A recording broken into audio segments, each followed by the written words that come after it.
కీర్తనల గ్రంథము 122వ అధ్యాయము 1వ వచనం.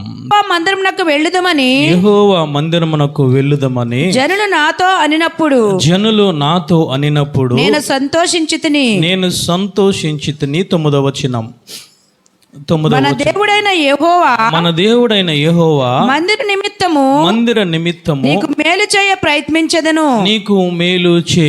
ప్రయత్నించదను అని మాట్లాడుతూ ఉన్నారు. ఎందుకయ్యా దావీదు గారికి సంతోషం కలిగిందనంటే, ఆ మందిరములో దేవుడు ఉన్నారు, ఆ మందిరంలో పరిశుద్ధాత్మ దేవుడు ఉన్నారు, ఆ మందిరములో వాక్యం ఉంది, ఆ మందిరములో రక్షణ ఉంది, ఆ మందిరములో కాపుదల ఉంది. కాబట్టి ఆయన అంటూ ఉన్నారు, జనులు నాతో మందిరములకు వెళ్దామని అనినప్పుడు నాకు సంతోషము కలుగుతుంది.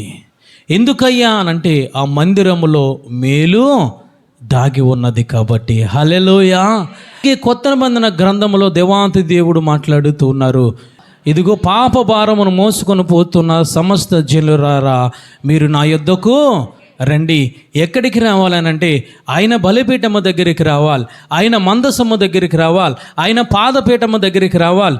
వస్తే ఏమి చేస్తారయ్యా అనంటే, విశ్రాంతిని ఇస్తారు, పాప క్షమాపణ ఇస్తారు, నీకు పరిశుద్ధ ఆత్మ దేవుని ఇస్తారని ఆయన మాట్లాడుతూ ఉన్నారు. కొరహ కుమారులు అంటూ ఉన్నారు, అయ్యా ఈ భూలోకంలో ఎక్కడ కూడా మాకు క్షేమం లేదయ్యా, ఎక్కడ చూసినా మరణములు ఉంటూ ఉన్నాయి. కాబట్టి ఇదిగో పిచ్చుకలకు నీ మందిరంలో నివాస స్థలం ఉంది. కాబట్టి నీ మందిరంలో నివసించడము, ఒక్కరోజు నివసించడము 1000 రోజులతో సమానము ప్రభు అని మాట్లాడుతూ ఉన్నారు. అంటే మందిరంలోనికి వస్తే నీకు కాపుదల, మందిరంలోనికి వస్తే నీకు భద్రత, మందిరంలోనికి వస్తే నీకు క్షేమము, మందిరంలోనికి వస్తే పరిశుద్ధ ఆత్మ దేవుణ్ణి నువ్వు పొందుకొని ఉంటావు. యాకోబు గారు మందిరము కోసము మాట్లాడుతున్నాడు. దర్శనంలో చూసి, ఇది ఏమిటి తెలుసా, ఇది దేవాతి దేవుని మందిరము, ఇది దేవాతి దేవుని గౌని.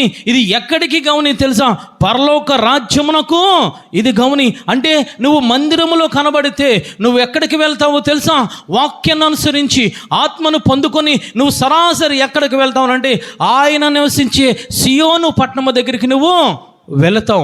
అందుకని దావీదు గారు అంటూ ఉన్నారు, ఎవరైనా జనులు నాతో మందిరము విషయం ఎత్తితే మందిరమునకు వెళదామనంటే ఆయనకు మిగిలా సంతోషము కలుగుతుంది. ఈరోజు మందిరమునకు ఏ విధముగా వస్తూ ఉన్నాం? సంతోషముగా వస్తూ ఉన్నామా? ఆనందముగా వస్తూ ఉన్నామా? లేదా మందిరానికి రాకపోతే నాకు ఏదో జరుగుతూ ఉంది, కీడు సంభవిస్తుంది అని చెప్పి మనము భయంతో వస్తూ ఉన్నామా? తల్లి, దావీదు గారు చక్కటి మాట మాట్లాడుతూ ఉన్నారు, మందిరమునకు వెళదామనంటే ఆయనకు సంతోషము కలిగింది. హల్లెలూయా. ఇటువంటి మందిరము కోసము, ఈ మందిరములో బలి అర్పించడము కోసము ఇశ్రాయేలు ప్రజలతో దేవాతి దేవుడు మాట్లాడుతూ ఉన్నాడు. ఇశ్రాయేలు ప్రజలందరూ కూడా 450 సంవత్సరములు మగ్గిపోతూ ఉన్నారు. ఐగుప్తి బానిసత్వంలో ఉన్నారు, ఇనప కొలిమిలో ఉన్నారు. వారు మొరపెట్టగా వారు మొరను ఆలకించి దేవాతి దేవుడు ఇదిగో ఆ యొక్క మోషేను అహరోలను ఏర్పాటు చేసుకొని అంటూ ఉన్నారు కదా, మీరు ఐగుప్తులో ఉండడానికి వీలు లేదు, 3 రోజులు ప్రయాణము చేసి నాకు బలి అర్పించండి, నా మందిరములోనికి రండి, నా యెరూషలేము మందిరములోనికి రండి అని చెప్పి ఆ యాజకుల ద్వారా, ఆ ప్రవక్తల ద్వారా ఫరోతో అడిగించారు. తల్లి, ఆ ఫరో అంటూ ఉన్నాడు, ఏమంటూ ఉన్నాడంటే, నిర్గమాకాండము 5వ అధ్యాయము 1వ వచనము చదవండి తల్లి. నిర్గమాకాండము 5వ అధ్యాయము తరువాత మోషే అహరోనులు వచ్చి ఫరోను చూచి ఇశ్రాయేలు దేవుడైన యెహోవా అరణ్యంలో నాకు ఉత్సవం చేయుటకు నా జనములను పోనిమ్మని ఆజ్ఞాపించుడనిరి. ఫరో నేను అతని మాట విని ఇశ్రాయేలును పోనిచ్చుటకు యెహోవా ఎవడు? నేను యెహోవాను ఎరుగను. ఇశ్రాయేలును పోనీయనని చెప్పాడు. ఎందుకు ఇశ్రాయేల్ ప్రజలు మరి ఆ యొక్క ఐగుప్తు నుంచి 3 దినములు ప్రయాణమయ్యి మరి ఆయన చూపించే ప్రదేశానికి వెళ్ళి బలి అర్పించమన్నారు అనంటే, విడుదల ఇవ్వడానికి. ఇశ్రాయేల్ ప్రజలు ఆ బానిసత్వం నుంచి, ఆ కాడి నుంచి బయటకు తీసుకురావడానికి దేవాతి దేవుడు ఏర్పాటు చేశారు. అంటూ ఉన్నారు కదా, నువ్వు వెళ్ళి ఫరోను అడుగు. అంటే ఇశ్రాయేలు ప్రజలు ఎక్కడ ఉన్నారంటే ఫరో యొక్క రాజ్యంలో ఉన్నారు, ఫరో యొక్క బంధకాల్లో ఉన్నారు, ఫరో యొక్క ఆ పాప సంబంధమైన కాడిలో ఉన్నారు. కాబట్టి ఆ యొక్క ప్రవక్తలను దేవాతి దేవుడు పంపించాడు తల్లి. ఫరో అంటూ ఉన్నాడు, నేను పంపించను, నేను పోనివ్వను. ఎవరు యెహోవా ఎవరు, దేవుడు ఎవరు, ఆ దేవుడు మాట వినే నేను ఈ ప్రజలను పోనివ్వాలా? ఈరోజు చూడండి, మనము చూసినట్లయితే ఇక్కడ ఇశ్రాయేల్ ప్రజలను పోనివ్వనందుకు దేవుడు ఏమి చేశాడంటే 10 తెగుళ్లను పంపించడం జరిగింది. 10 తెగుళ్ళు కూడా వాడు అనుభవించారు. ఇశ్రాయేలును పంపించినందుకు, ఆ విడుదల చేయనందుకు, ఆ యొక్క ఆజ్ఞను అతిక్రమించినందుకు ఐగుప్తు రాజ్యంలో ఫరోయే కాదు, ఆ ఫరో మనుషులందరూ, ఆ రాజ్యం అందరూ కూడా ఆ శిక్షను అనుభవించారు తల్లి. కానీ మందిరమునకు వస్తే నీకు ఆ శిక్షలుండవు. మందిరములో కనబడితే నీకు ఆ శిక్షలుండవు.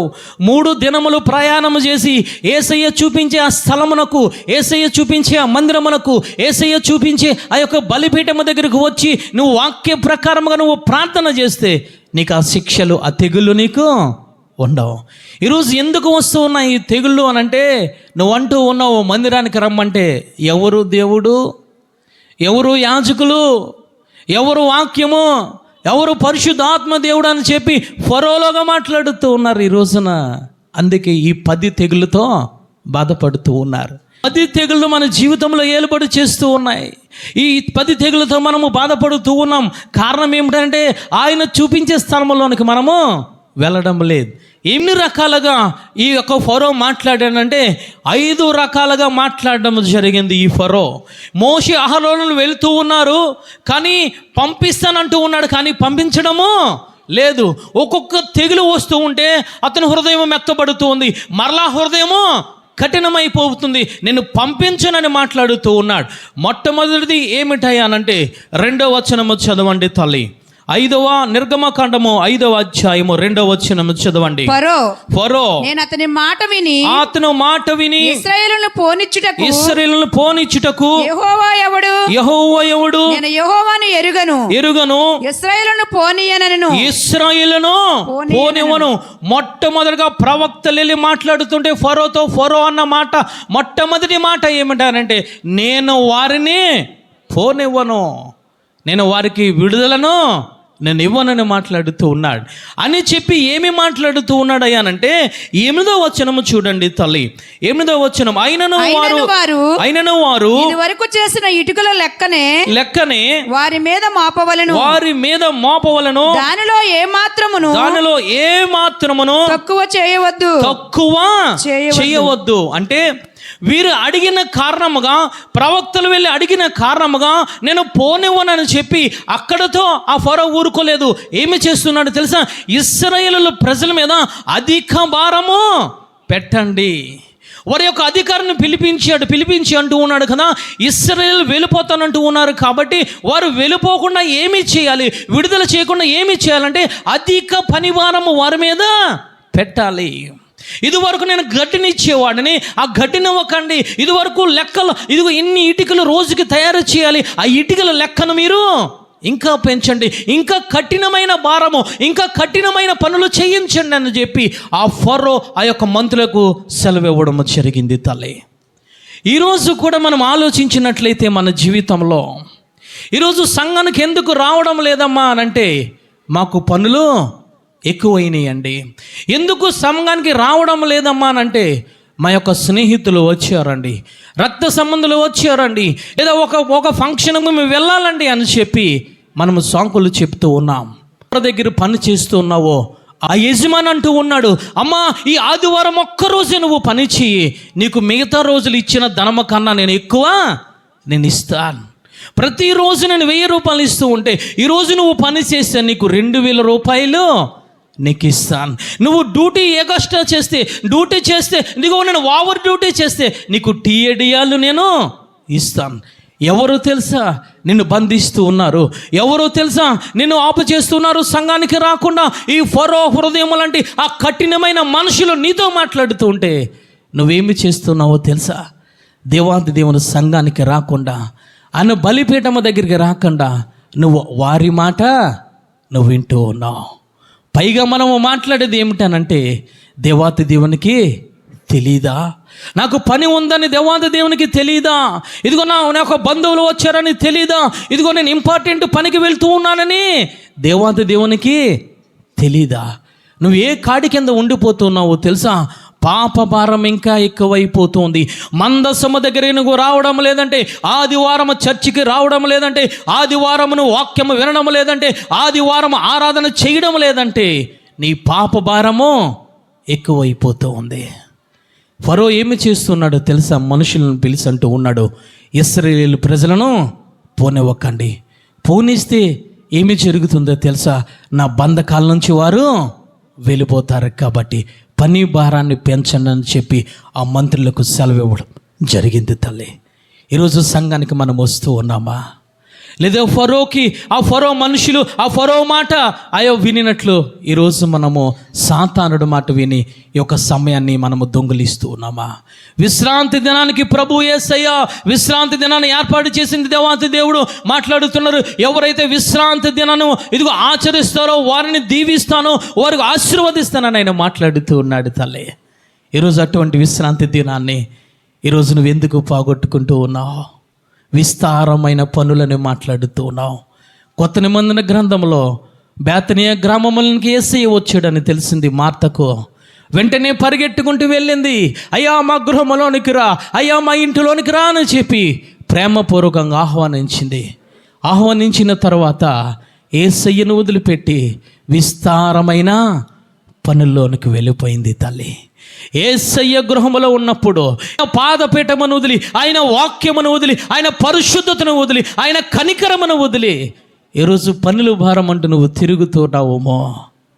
దేవాంత దేవుడు ఈరోజు అలాంటి మనుషులతో మాట్లాడుతూ ఉన్నాడు. తల్లి, కొరహ కుమారులు అంటూ ఉన్నారు, నీ మందిరములో ఒక్క దినము గడుపుట 1000 దినములతో సమానము ప్రభా. అటువంటి ఆశను నువ్వు తగ్గించుకుంటూ ఉన్నావేమో తల్లి. ఈరోజు దేవాంత దేవుడు నీతో నాతో మాట్లాడుతూ ఉన్నాడు. లూకా సువార్త 10వ అధ్యాయం 42వ వచనంలో ఆ యొక్క మార్తతో మాట్లాడుతూ ఉన్నాడు, ఓ మార్త మార్త, ఎందుకు విస్తారమైన నువ్వు పనులు పెట్టుకుంటూ ఉన్నావు? ఒకటి ముఖ్యమైనది. చదువు తల్లి. మరియా ఉత్తమమైన దానిని ఏర్పాటు చేసుకొనెను, అది ఆమె యొద్ద నుండి తీసివేయబడదు ఆమెతో చెప్పెను. హల్లెలూయా. అంటే నువ్వు విస్తారమైన పనులు పెట్టుకుంటూ ఉన్నావంటే, ఆయన పాద సన్నిధి దగ్గరికి రావడం లేదంటే, దేవాలయంలో కనిపించడం లేదంటే నువ్వు ఏమి కోల్పోన్నావో తెలుసా? ఉత్తమమైన దానిని కోల్పోతూ ఉన్నావు, ఉత్తమమైన వాక్యాన్ని కోల్పోతూ ఉన్నావు, ఉత్తమమైన పరిశుద్ధాత్మ దేవుని కోల్పోతున్నావు, ఉత్తమమైన పరలోక రాజ్యాన్ని నువ్వు కోల్పోతూ ఉన్నావు. ఈరోజు ఇశ్రాయేలు ప్రజలను పోనివ్వకుండా అంటూ ఉన్నాడు కదా, విస్తారమైన పనుల్లో వీరిని పెట్టండి. ఈరోజు అటువంటి విస్తారమైన పనులు పెట్టుకుంటూ ఉన్నావా తల్లి? ఆదివారము కష్టపడితేనే నాకు డబ్బులు వస్తాయండి.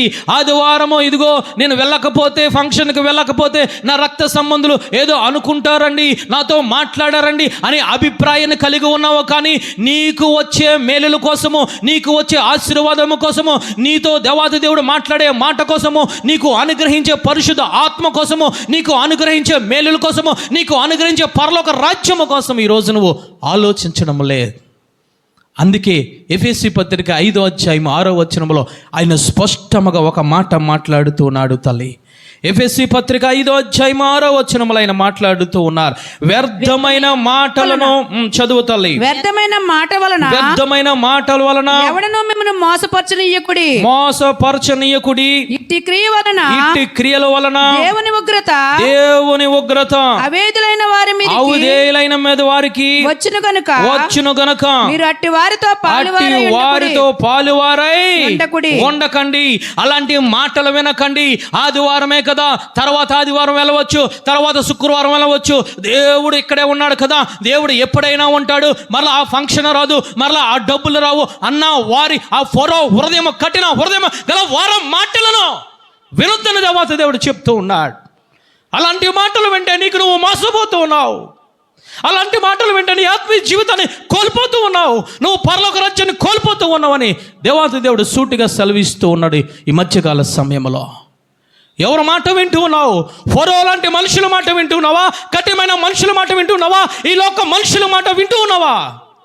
లేదా దేవాతి దేవుని వాక్యము నువ్వు వింటూ ఉన్నావా? యాజకుల మాట వింటూ ఉన్నావా? అహరోను, మోషే లాంటి ప్రవక్తల మాట నువ్వు గ్రహించగలుగుతున్నావా? దేవాతి దేవుని మాటను వినగలుగుతున్నావా? అటువంటి వారిలో పాలు భాగస్తులు ఉన్నా, అటువంటి మాట విన్నా అవిధేయులు వారి మీదకి ఏమి వస్తుందని లేఖనం సెలవిస్తుందో తెలుసా? ఉగ్రత వస్తుందని మాట్లాడుతున్నాడు ఆయన. ఈరోజు ఫరో ఆ సముద్రంలో చనిపోవడానికి గల కారణం ఏమిటో తెలుసా? ఒకటి యెహోవా ఎవడు? యెహోవా ఎవడు? యెహోవా జనాంగం ఎవరు? మోషే ఎవరు? అహరోనులు ఎవరు? ప్రవక్తలు ఎవరు అన్నవారందరూ కూడా ఎక్కడ చనిపోయారో తెలుసా? ఎర్ర సముద్రములు మునిగి చనిపోయారు. ఉగ్రత వచ్చింది. గల కారణం ఏమిటో తెలుసా? లేఖనము సెలవిస్తుంది, పరిశుద్ధ దినమును పరిశుద్ధముగా ఆచరించండి. నువ్వు 10 ఆజ్ఞలను అనుకుంటూ ఉన్నావు. 10 ఆజ్ఞల కన్నా ముందు ఇచ్చిన ఆజ్ఞ ఏమిటో తెలుసా? పరిశుద్ధమైన దినాన్ని పరిశుద్ధముగా నువ్వు ఆచరించాలి. హల్లెలూయా! అప్పుడు నువ్వు ఆచరిస్తూ ఆ 10 ఆజ్ఞలు నువ్వు ఆచరించాలి తల్లి. మొట్టమొదటి మాట ఫరో అన్న మాట ఏమిటయ్యానంటే, ఆ మనుష్యులను పోనివద్దు, వారికి విస్తారమైన పన్నులు పెట్టండి. కానీ అహరోనులు, మోషేలు లొంగలేదు తల్లి. వారి ప్రయత్నము వారు చేస్తూనే ఉన్నారు. మాటికి దేవాది దేవుని సన్నిధి దగ్గరికి వస్తూ ఉన్నారు. దేవాది దేవుడు మాట్లాడుతున్నాడు, మరలా మీరు వెళ్ళి మీరు అడగండి. రెండవసారి వెళ్ళి అడిగారు. రెండవసారి ఏమిటయ్యా? రెండవ మాట ఏమిటయ్యానంటే, నిర్గమకాండము 8వ అధ్యాయము 25వ వచనము చదవండి తల్లి. అప్పుడు ఫరో మోషే అహరోలను పిలిపించి మీరు వెళ్ళి ఈ దేశములో మీ దేవునికి బలి అర్పించుడని వారితో చెప్పగా మోషే అట్లు చేయతగదు మా దేవుడైన యెహోవాకు మేము అర్పించవలసిన బలి ఐగుప్తీయులకు హేయము చాలు తల్లి. ఇక్కడ ఫరో మాట్లాడుతూ ఉన్నాడు, ఇదిగో ఉగ్రత నా మీదకు వస్తుంది, తెగుళ్ళు మా మీదకు వస్తున్నాయి, మా సైన్యం మీదకు, మా ప్రజల మీదకు వస్తున్నాయి, కాబట్టి మేము తట్టులేకపోతున్నామని చెప్పి ఆ అహరోనులను, ఆ మోషేని పిలిపించి మాట్లాడుతూ ఉన్నాడు. ఇదిగో మీరు ఏం చేయాలో తెలుసా? మిమ్మల్ని పంపించిన కానీ ఇక్కడే ఈ ఐగుప్తులోనే మీరు బలి అర్పించుకోండి. పర్లేదు, బలి అర్పించుకోండి. మోషే అంటూ ఉన్నారు, అహరోన్లు అంటూ ఉన్నారు, అది తగదు, ఆ విధముగా కుదరదు. మా దేవాతి దేవుడు ఆ విధముగా ఆజ్ఞ ఇవ్వలేదు. ఐగుప్తును విడిచి 3 దినములు ప్రయాణం చేసి ఆ స్థలములో అక్కడ బలి అర్పించమన్నాడు. హల్లెలూయా అంటూ ఉన్నారు. ఆ విధముగా మేము చెయ్యం. ఈ రాజ్యములో ఉండి మా దేవాతి దేవునికి బలి అర్పించాం. ఈ రాజ్యములో ఉండి దేవాతి దేవునికి మేము బలి అర్పించాము. అది హేయమైనది, అది తగదు అని మాట్లాడుతూ ఉన్నాడు. హల్లెలూయా! ఈరోజు ప్రార్థనకి రమ్మంటూ ఉంటే, దేవాలయానికి రమ్మంటూ ఉంటే, ఈరోజు చాలామంది బిడ్డలు ఏ విధంగా ఆలోచిస్తూ ఉన్నారో తెలుసా? మేము ఇంటి కాడే ఉండి ప్రార్థన చేస్తాం, మేము ఇంటి దగ్గర ఉండి మేము వాక్యాన్ని చదువుతాం, మేము ఇంటి దగ్గర ఉండి ఆరాధన చేసుకుంటాం. అలాంటి వారి కోసము దేవాంత దేవుడి మధ్యకాల సమయంలో మాట్లాడుతూ ఉన్నాడు. నువ్వు ఐగుప్తులో ఉండి ఆరాధన చేసేయడం తగదు. నువ్వు ఐగుప్తులో ఉండి నువ్వు వాక్యము చదివితే అది హేయమైనదని లేఖనము సెలవిస్తూ ఉంది తల్లి. హల్లెలూయా! నీకంటూ ఒక మందిరమును ఏర్పాటు చేశాడు, నీకంటూ ఒక స్థలాన్ని ఏర్పాటు చేశాడు, నీకంటూ 3 దినముల ప్రయాణాన్ని ఏర్పాటు చేశాడు. నీకంటూ ఏంటి ఈ 3 దినములు అంటే, 1 దినము యెహోవాది, 2వ దినము కుమారుడిది, 3వ దినము పరిశుద్ధాత్మ దేవునిది. హల్లెలూయా! ఈ 3 దినములు పూర్తి చేసుకోవడానికే, నువ్వు బలి అర్పించడానికి నీకు ఏర్పాటు చేసిన మందిరం అది. ఈ ముగ్గురిని నువ్వు కాదని, నువ్వు తండ్రి, కుమార, పరిశుద్ధ ఆత్మదేవుని నువ్వు కాదని ఆజ్ఞలను నువ్వు పక్కన పెట్టి నువ్వు నేను అనే మాట ఏమిటో తెలుసా? నా ప్రార్థన దేవుడు ఆలకించడా? నా గృహములో లేడా దేవుడు? వాక్యం నా దగ్గర, బైబిల్ గ్రంథము లేదా అని రకరకాలుగా మాట్లాడుతూ ఉన్నారు తల్లి. ఈరోజు అబ్రహాము గారితో దేవాది దేవుడు మాట్లాడుతూ ఉన్నాడు. నీ అర్పణను అర్పించాలనంటే 3 రోజులు ప్రయాణమై హోరేబు కొండ మీద నువ్వు బలి అర్పించాలి. 3 రోజులు ప్రయాణం అవ్వాలి. నేను చూపించే ఆ హోరేబు కొండ దగ్గరికి వెళ్ళి ఆ కొండ ఎక్కి ఆ కొండ మీద బలిపీఠం కట్టి ఆ బలిపీఠం మీద నువ్వు నీ కుమారుని నువ్వు అర్పించాలి. ఇది క్రమము తల్లి. 3 దినములు అన్నది క్రమము. తండ్రి కుమార పరిశుద్ధ ఆత్మ దేవుడు అన్నది అది క్రమం. అది హల్లెలూయా. ఎందుకు 3 దినములు ప్రయాణమయ్యి బలి అర్పించాడు? ఎందుకు ఆ బలిని, అబ్రహాము యొక్క బలిని దేవాది దేవుడు అంగీకరించినట్లు లేఖనము సెలవిస్తుంది. ఎందుకు దీవెనలు పొందుకున్నాడు? ఎందుకు విశ్వాసులు తండ్రిగా కొనియాడబడుతూ ఉన్నాడు అని అంటే ఒకటి కారణము, ఆయన చూపించే ఆ పర్వతము దగ్గరికి వెళ్ళాడు. హల్లెలూయా. ఈరోజు మనం ఎక్కడికి వెళ్తూ ఉన్నాం? ఇంటి దగ్గర ఉండి ప్రార్థన చేసుకుంటూ ఉన్నావా? ఇంటి దగ్గర ఉండి ఉపవాసం ఉంటూ ఉన్నావా తల్లి? ఈరోజుది ఎవరి అభిప్రాయమో తెలుసా? అది ఫరో అభిప్రాయం. ఈ లోక మనుషుల ఆలోచనలు, ఈ లోక మనుషుల జ్ఞానము, ఈ లోక మనుషుల యొక్క తత్వం అది. కానీ దేవాంతి దేవుడు అంటూ ఉన్నాడు, మీరు అక్కడ ఉండడానికి వెళ్ళలేదు. హేయముగా మనం ప్రవర్తిస్తూ ఉన్నామా? అది తగదు అని ఆ మోషేల ఆహారంలో మాట్లాడుతూ ఉన్నాడు తల్లి. యొక్క ఏలీషా మాట్లాడుతూ ఉన్నాడు ఏమిటనంటే, ఇదిగో నేను చూపించే ఆ యోర్దాను నదిలోనికి వెళ్ళి నువ్వు మునుగు, 7 సార్లు మునుగు, నేను చెప్పింది చేయి. నేను ఏ నది అయితే నీకు చెప్పానో, ఎన్నిసార్లు మునగమన్నానో ఆ ప్రకారముగా నువ్వు చేస్తే నీకు స్వస్థత, విడుదల, నీ దేహము పసిపిల్ల దేహము వలె నువ్వు కనబడతావు, నువ్వు విడుదల పొందుకుంటావు, నువ్వు రక్షణ పొందుకుంటావు, నీ పాప క్షమాపణ వస్తుందని ఆ ప్రవక్త మాట్లాడుతూ ఉంటే నయమాన్ అంటూ ఉన్నాడు, మా దేశంలో నదులు లేవా? యోర్దాను నది కన్నా ఆ శ్రేష్టమైన నదులు మా దేశంలో, సిరియా దేశంలో లేవా? నువ్వు అనుకుంటూ ఉన్నావేమో. అట్టి అభిప్రాయాన్ని నువ్వు కలిగి ఉంటూ ఉన్నావో, మందిరము నాకు రాకుండా, మందిరములో కనబడకుండా, ఆయన బలిపీఠం దగ్గరికి రాకుండా, 3 దినములు ప్రయాణము చేయకుండా ఈరోజు నువ్వు అనుకుంటున్నావు నీకు ఆశీర్వాదం వస్తుందని అనుకుంటున్నావు. నువ్వు అనుకుంటున్నావు నాకు విడుదల వస్తుందని అనుకుంటున్నావు. నువ్వు అనుకుంటున్నావు నీకు పాప క్షమాపణ కలుగుతుందని అనుకుంటూ ఉన్నావు. నువ్వు ఐగుప్తులో ఉండి, ఆ పాపములను ఉండి, ఆ శాపములను ఉండి నీకు రక్షణ రాదు. ఆ విడుదల పొందకుండా ఆ పాపములో ఉండి ప్రార్థన చేస్తే, ఆ శాపములో ఉండి వాక్యాన్ని చదివితే, ఆ శాపములో ఉండి ఆరాధన చేస్తే ఆయన అంగీకరించడు. అది హేయమైపోతుంది, అది తగదని మాట్లాడుతున్నాడు ఆయన. ఎటువంటి అభిప్రాయాన్ని కలిగి ఉన్నాం? 2 కొరింథీయులకు రాసిన పత్రిక 2వ అధ్యాయము 17వ వచనములైన స్పష్టంగా ఒక విషయాన్ని మాట్లాడుతూ ఉన్నాడు. వాక్యమును కలిపి చెరిపడి అనేకుల వలె ఉండక నిష్కపటము గల వారమును, నిష్కపటమైన వారమును, దేవుని వలన నియమింపబడిన వారమును ఉండి క్రీస్తునందు దేవుని ఎదుట బోధించుచున్నాము. హల్లెలూయా. అపోస్తలుడైన పౌలు గారు మాట్లాడుతున్నారు కొరింథీయులకు రాసిన పత్రికతో. ఏమిటో తెలుసా? వాక్యాన్ని కలిపి చెరపడం లేదు మేము. వాక్యానికి, ఈ లోకమునకు, వాక్యమునకు, ఈ లోక మనుషులకు, వాక్యమునకు, ఈ లోక జ్ఞానముకు మేము కలిపి చెరిపెడు బోధలు మేము చేయడం లేదనని ఆయన బోధిస్తూ ఉన్నారు. ఈ రోజులు బోధలు ఏ విధముగా అయిపోయినాయి అని అంటే, ఎక్కడో పట్టణంలో ఉంటూ ఉన్నారు, సంఘములో ఒక తెర పెడుతూ ఉన్నారు. ఆ సంఘములో తెర పెట్టి, ఆ సంఘములో టీవీలు పెట్టి అంటూ ఉన్నారు, మేము ఎక్కడో ఆరాధన చేస్తాం, మేము ఎక్కడో వాక్యము చెబుతాము, మీరందరూ దానిని ఫాలో అవ్వండి, దానిని నేర్చుకోండి. కలిపి చెరిపెడే బోధలు. సంఘానికి యాజకుడు అవసరము, సంఘానికి యాజకురాలు అవసరము. ఇక్కడ ఇశ్రాయేలు ప్రజలకు దేవాతి దేవుడు ఎందుకు మోషేను ఏర్పాటు చేసుకున్నాడు, ఎందుకు అహరోనును ఏర్పాటు చేసుకున్నాడు, ఎందుకు మిరియామును ఏర్పాటు చేసుకున్నాడు అంటే సంఘమునకు అధిపతి కావాలి. ఈరోజు కలుపుతూ ఉన్నారు, వాక్యానికి సొంత తెలివితేటలు కలుపుతూ ఉన్నారు. నువ్వు పరిశుద్ధుడు కాబట్టి ఎటువంటి ఆహార పదార్థమునైనా నువ్వు తినే, ఎక్కడ ఉండే ప్రార్థన చేసుకో.